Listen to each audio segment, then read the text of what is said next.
Hi, I'm Greg Martin, owner-broker of the Sterling Realty sales team, and welcome to our October 2021 Real Estate Marketplace Update for the Sarasota Manatee region.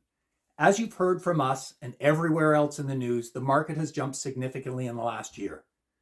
With that, some of the most common questions and comments we get from potential purchasers are things like, I think I'll wait this out. Do you think the prices will come down next year? Or, this market's doomed to crash this year or next. Or, this looks a lot like 2006 and 7 all over again.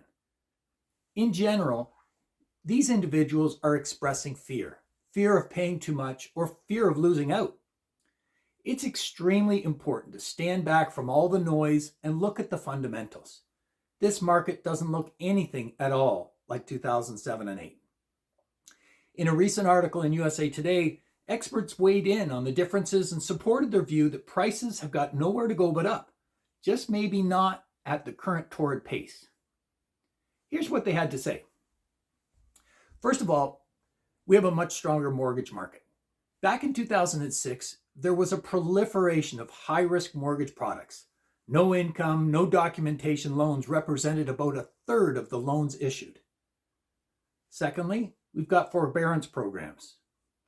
One of the lifelines for homeowners during the COVID-19 pandemic has been forbearance, the ability to skip or make smaller monthly payments on mortgages under the CARES Act.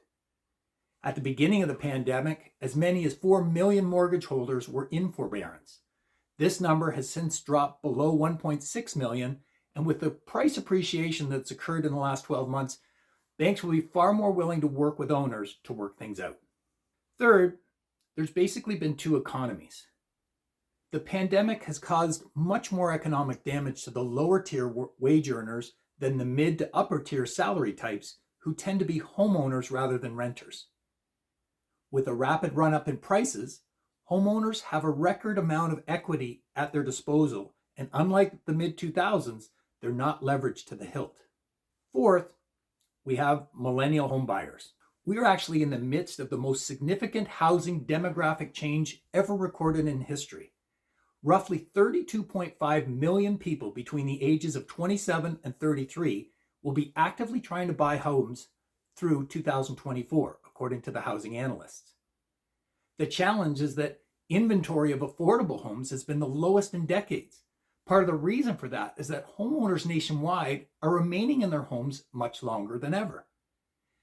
In fact, in 2020, a typical homeowner lived 13 years in a home, up from 8.7 years in 2010 and 6.4 years in 2005, respectively, according to Redfin. Number 5, we're still facing a housing shortage. An underbuilt market is one of the factors helping sustain valuations in a hot housing market. Freddie Mac reported that the housing shortage has increased 52% from 2.5 million units in 2018 to 3.8 million in 2020. The decline in entry-level housing is even more pronounced than the overall shortage it found. The share of entry-level homes in overall construction declined from 40% in the early 80s to around 7% in 2019. It's this lack of supply rather than credit-driven speculation that's really driving house price growth. And number 6, house price growth should slow. Most experts predict an increase in inventory heading into the spring 2022 market. Some of it will come from new construction or from older homeowners who postponed listing their homes because in the last 2 years they really didn't want to sell and move during a pandemic.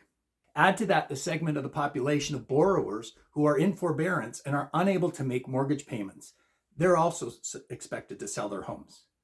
Experts don't think that's going to be a big number, but it'll certainly add to the inventory for sale.